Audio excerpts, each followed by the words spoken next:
Bon, donc je suis professeur de pédopsychiatrie à l'hôpital Robert Debré, où je m'occupe du service, en particulier c'est un service assez dédié à l'autisme. Donc je vais essayer de vous présenter en 13 minutes une espèce de revue sur les grandes lignes de l'autisme. En tout cas, faire l'introduction de l'autisme, c'est d'abord finalement revenir aux premiers auteurs. La première description de l'autisme, c'est l'après-guerre. Il faut juste que j'arrive à trouver la... Voilà. C'est en 44-45. We have two specific symptoms that always have to be present in order to justify the diagnosis. They are extreme aloneness from practically the beginning of life and what I call a desire for the preservation of sameness, meaning that these children live in a static life where changes can be made by no one but the child himself. Cette première description de 45 de Laukaner d'un côté des États-Unis a été mise en parallèle avec celle de Hans Asperger, qui est un autre Autrichien. Je vois un problème avec ma... Voilà. Je dois faire au moins l'effort de regarder la personne quand je lui parle. Il ne faut pas parler à une personne comme ça, alors que c'est ce que font beaucoup de personnes autistes, une tendance naturelle. Après tout, pourquoi regarder une personne quand vous lui parlez? Il y a également, il faut au moins essayer d'avoir une mimique plus ou moins adaptée. Alors certes, je ne sais pas très bien le faire, mais j'essaie de le faire. Il faut essayer de faire des petits gestes, d'être assis d'une certaine manière, de veiller à son intonation. Par exemple, quand on pose une question, à ce qui paraît, il faut avoir un ton de voix ascendant. Et donc l'autisme, c'est... entre ces deux grandes entités, entre ces patients qui sont non-verbaux et qui peuvent s'automutiler, et ces patients qui, avec des bonnes compétences, cet homme est capable de parler 7 langues distinctes. Et l'autisme, c'est un peu comme une constellation. On a 3 grandes entités cliniques. La première, c'est les difficultés d'interaction sociale. La deuxième, c'est les difficultés de communication, qui sont parfois, au moins dans les nouvelles descriptions, j'irais regrouper ensemble. Et un troisième grand pattern de symptômes qui sont présents chez les patients avec autisme, c'est les intérêts restreints. Donc dans les capacités d'interaction, comme l'a dit Kanner, il y a l'isolement qui est un des symptômes extrêmement importants. Ça peut être un isolement où l'enfant ne va pas du tout au contact, ou alors il peut être avec les autres, mais il va avoir des difficultés à aller vers autrui. Et puis des difficultés à être empathique, à se mettre sur la même gamme émotionnelle que son interlocuteur. Dans les communications, bien évidemment, on peut avoir une absence complète de langage, que ce soit le langage verbal ou le langage non verbal. Des difficultés dans l'expression de ses émotions. Et donc, comme l'a dit Joseph Savanek, qui est le patient adulte qui parlait sur la vidéo, des difficultés à adapter son langage, des difficultés pour interagir avec autrui. Et puis, bien évidemment, quelque chose qui est extrêmement important et qui est relativement stable au cours du temps, c'est l'immuabilité dans les stratégies, c'est les difficultés de changer de stratégie, et puis ces mouvements qui sont très envahissants pour les patients, qu'on appelle les stéréotypies. À côté de ce type de symptômes, les récentes descriptions de patients mettent de plus en plus l'accent sur les comportements qui infèrent avec le fonctionnement du patient, et en particulier les difficultés que peuvent avoir certains patients en termes d'autostimulation, se mordre, se boucher les oreilles en se tapant les oreilles. C'est des symptômes qui peuvent être extrêmement envahissants.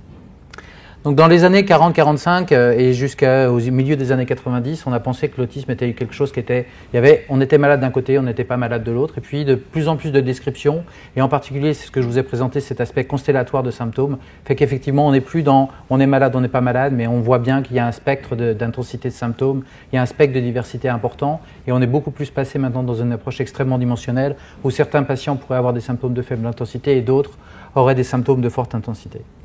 Autour de cette constellation majeure qui est celle effectivement des triades symptomatiques, on a d'autres symptômes qui sont associés. Un des symptômes vraiment majeurs, c'est le déficit intellectuel qui est associé et le retard des acquisitions dans les différents domaines. Après, on a d'autres symptômes qui sont associés qui peuvent être effectivement plutôt observés par les psychiatres ou les neuropédiatres qui voient ces patients, des difficultés en termes d'hyperactivité, des anomalies plus cognitives, telles que les anomalies de théorie de l'esprit, de cohérence centrale, c'est-à-dire de capacité discriminative, ou d'autres comme des symptômes anxieux, d'éthique, des symptômes obsessionnels, et puis parfois d'autres pathologies plus lourdes dont on sait qu'elles sont aussi fréquemment associées avec la pathologie, soit chez un même sujet, soit dans le pattern familial. Quand je vous parle du déficit intellectuel, c'est vraiment un enjeu majeur. Pendant très longtemps, on a cru que les patients qui étaient non-verbaux étaient les patients qui étaient les plus déficitaires, et puis ceux qui parlaient étaient les patients qui avaient une extrêmement forte intelligence. En fait, la question du déficit intellectuel, c'est vraiment une question centrale dans l'autisme, et je vais vous montrer 2 microfilms. Ce patient est un jeune homme de 19 ans qu'on a vu à l'hôpital. Vous voyez, il ne répond pas à son prénom, qui est un des signes majeurs de l'autisme. Il a des stéréotypies, il recherche des stimulations en se frottant sur les mains. Et ce patient-là, lorsqu'il nous a été adressé, on nous a dit que c'était un patient qui avait un retard intellectuel majeur, ce qui est vrai, il est complètement non-verbal. Il a un début d'acquisition de petites soliloquies, de petits mots, il fait quelques signes dans la langue des signes. Et en fait, quand on a fait certaines épreuves qui sont non-verbales, c'est-à-dire on n'utilise pas ses capacités langagières, mais juste des capacités perceptives. Ce garçon, sur certaines compétences, il est au 85e percentile de son niveau d'intellectuel. C'est-à-dire il est meilleur que 85% des gens de son âge. C'est qu'il a des très très bonnes capacités dans certains domaines, en particulier l'informatique où il est excellent. Donc vous voyez, faire juste le pont entre l'absence de langage et les capacités intellectuelles, c'est quelque chose d'extrêmement complexe. Cet autre patient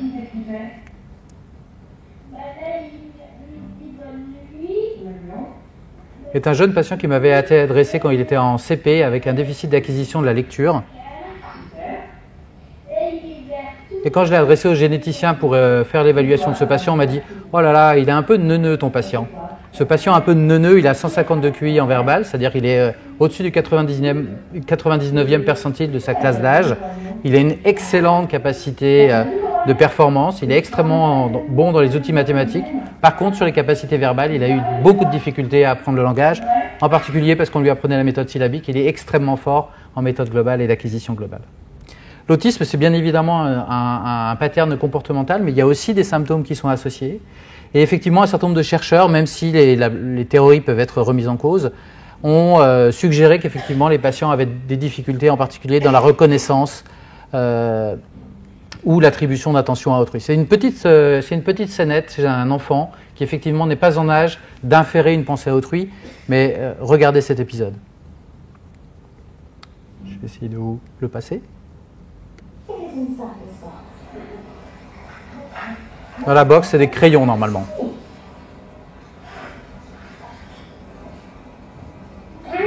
Now, you can ask the child what appears to be a very simple question about that. What did you think was inside the box when you first saw it? They say, oh, I always thought that there were candles in this box. Then you can ask them about someone else. So you can ask them about Snoopy. Snoopy's been sitting here. He hasn't seen this box. He's never seen this open up. What does Snoopy think is inside this box? Candles. You can say the same. Snoopy n'était pas présent et pourtant il pense qu'il a aussi des bougies dans la boîte, alors que bien évidemment, quand on est adulte, on pense que Snoopy va faire comme nous, il va penser qu'il y a des crayons parce que sur la boîte c'est marqué crayon. Et quand on a un déficit de théorie de l'esprit, on n'est pas capable de penser qu'autrui va penser différemment de soi. Et effectivement, des adultes parfois se trompent sur cette stratégie, c'est-à-dire au lieu de penser que l'autre va penser différemment de soi, il va avoir une pensée qui va penser communautaire, c'est-à-dire que sa pensée est celle d'autrui. Et ça, c'est un déficit pas présent chez tous les patients, bien évidemment, mais présent chez un certain nombre de patients. Tout au moins, c'était une des hypothèses. Une des grosses aussi sources de travail autour des cognitions, c'était la capacité qu'ont les patients autistes à inférer et à mentaliser sur des situations. Donc, la scène d'en haut, c'est plutôt une scénette où 2 petits triangles bougent et effectivement, on a très rapidement l'idée qu'on va inférer que c'est une maman et son enfant, qu'elle essaie de le faire sortir de la situation. Et puis, en bas, c'est 2 triangles qui semblent faire un mouvement de danse. Lorsqu'on regarde encore une fois chez un nombre de patients, là encore une fois, c'est vraiment pas une généralité, mais les patients sont dans le cas, semblent en déficit sur la capacité à inférer une mentalisation sur des figures bougeantes. L'autisme, bien évidemment, ça implique des difficultés sur le plan cognitif en termes de ce qu'on appelle la théorie de l'esprit, qui est une des grandes hypothèses et largement critiquée actuellement. Mais effectivement, les patients peuvent aussi avoir d'autres difficultés qui sont sur le plan cognitif, dans les difficultés à percevoir les indices sociaux. Que ce soit sur le plan visuel, le tracé jaune, c'est la capacité qu'a un patient neurotypique, c'est-à-dire sans trouble autistique, à percevoir pendant cette scène de Virginia Woolf, où on voit ses yeux se déplacent sur les indices sociaux, c'est-à-dire il regarde les yeux, la bouche, pour essayer de comprendre la scène. Et en bas, c'était un patient adulte qui a un syndrome autistique et qui effectivement a du mal à repérer les indices sociaux. Chose qu'on peut facilement redresser si on donne quelques indices aux patients adultes. Une autre expérience qui, là encore une fois, est largement critiquable, mais permettait de pointer en fait la capacité qu'avaient les sujets à essayer de discerner ce qui était des bruits humains non vocaux et des bruits humains vocaux et des bruits non humains. Et effectivement, dans cette expérience, ils avaient montré que les patients, tout au moins un certain nombre de patients, avaient des difficultés pour attribuer à un certain nombre de bruits le fait que ce soit humain et le fait que ce soit un bruit humain vocal. Autour de ce grand pattern de symptômes cognitifs et psychiatriques, dans tout cas, il y a plein d'autres symptômes qui sont rattachés à l'autisme. Ça peut être aussi des symptômes qui sont liés à des anomalies de la peau, à des anomalies du tube digestif, à des anomalies neurologiques, des anomalies des capacités visuelles de bas niveau, effectivement, ou de capacité à percevoir les choses sur le plan auditif, des anomalies dysmorphiques majeures, ou des anomalies en lien avec les histoires de vie. Tous ces éléments sont l'histoire de l'autisme. Et l'histoire de l'autisme, c'est tous ces symptômes, mais c'est aussi un grand nombre de syndromes génétiques qui sont associés à l'autisme. Et c'est souvent comme ça que les premières hypothèses autour de l'implication des facteurs génétiques sont nées. C'est autour de ces grands syndromes et de cette diversité symptomatique associée à l'autisme en tant que telle. Donc une des questions qui est vraiment majeure à l'heure d'aujourd'hui, c'est comment on comprend, quels sont les facteurs qui sont à l'origine de cette maladie. C'est vraiment des questions vraiment importantes. Comprendre ces facteurs, c'est aussi comprendre l'épidémiologie de ce trouble. Moi, quand j'ai commencé, on disait que c'était 1 pour 10 000. À l'heure d'aujourd'hui, on dit que c'est 1%. Il y a eu beaucoup de modifications des critères. Comme vous voyez, c'est des facteurs quantitatifs. Donc on a du mal à savoir qui est malade, qui n'est pas malade. Et il y a un certain nombre d'instruments qui nous permettent d'essayer d'être assez robustes sur les diagnostics. Mais il y a beaucoup de facteurs qui peuvent expliquer. Il reste à peu près 40% de la variance de cette augmentation de la prévalence qui reste complètement inconnue et on ne sait pas pourquoi. On est passé de 1 pour 1000 il y a quelques années à 1% ces derniers temps. Probablement en lien avec des facteurs causaux, mais dans tout cas, c'est quelque chose d'important. Excusez-moi, je reviens. La deuxième question, c'est est-ce qu'il y a une structure à cet autisme? Est-ce que le cerveau est impliqué dans la pathologie? Alors, toutes les structures impliquées avec la cognition sociale, que l'on soit malade ou non malade, ont été peu ou prou impliquées dans l'autisme. Et donc, toutes les structures telles que l'amygdale sur la perception de l'anxiété, ou tout au moins des émotions, et puis toutes les structures, le sillon temporel supérieur, la partie antérieure, la partie postérieure, tout un tas de structures qui sont impliquées sur les cognitions sociales ont été impliquées de près ou de loin dans l'autisme. Par contre, effectivement, il y a de plus en plus de littérature pour dire que les pathologies sont peut-être plus fonctionnelles que structurelles. Et les derniers papiers montrent qu'il n'y a pas une zone impliquée dans l'autisme. Et probablement, et de manière assez générale, la structure générale du cerveau est relativement conservée dans l'autisme par rapport aux sujets qui sont non atteints. Il y a probablement des anomalies qui sont peut-être plus fonctionnelles que purement structurelles. Les facteurs impliqués dans le déterminisme de la pathologie, c'est essentiellement des facteurs génétiques. C'est des travaux depuis longtemps qui montrent l'implication des facteurs génétiques. En particulier, les études de jumeaux ont montré effectivement le poids extrêmement fort des facteurs génétiques dans le déterminisme. Il y a un certain nombre de facteurs d'environnement qu'on a repérés, mais sur lequel je veux vraiment insister, c'est le déficit de prise de folate avant la grossesse et pendant le premier trimestre de grossesse, où c'est un facteur vraiment majeur de survenue de l'autisme. Il semble que c'est un facteur de l'ordre de 40%, c'est-à-dire le fait de ne pas prendre de folate avant la grossesse soit un facteur de risque vraiment majeur de survenue de l'autisme. Grâce aux travaux du laboratoire, en particulier ceux de Thomas Bourgeron, en 2003 puis en 2007, la communauté a commencé vraiment à comprendre que les facteurs génétiques étaient impliqués, en particulier des gènes impliqués dans la synapse. Le premier gène trouvé par le laboratoire, c'était en 2003. C'est vraiment le premier gène impliqué dans l'autisme dit non syndromique, c'est-à-dire avec des patients qui n'avaient pas de grande dysmorphie. C'est les neurolygines. Puis en 2007, le travail de Christelle Durand, ici encore à l'Institut Pasteur, qui a montré l'implication de SHANK3, et un travail collaboratif, les neurexines, qui étaient partenaires de neurolygine, qui étaient impliqués aussi dans l'autisme. D'où le titre de Science, tout ça en 2007. Enfin, il y a le premier travail en 2003, puis les deux autres en 2007. Est-ce que l'autisme ne serait pas en lien avec le fonctionnement de la synapse? Et maintenant, je crois qu'il y a à peu près 250 gènes qui sont impliqués. Tous les chromosomes ont été impliqués.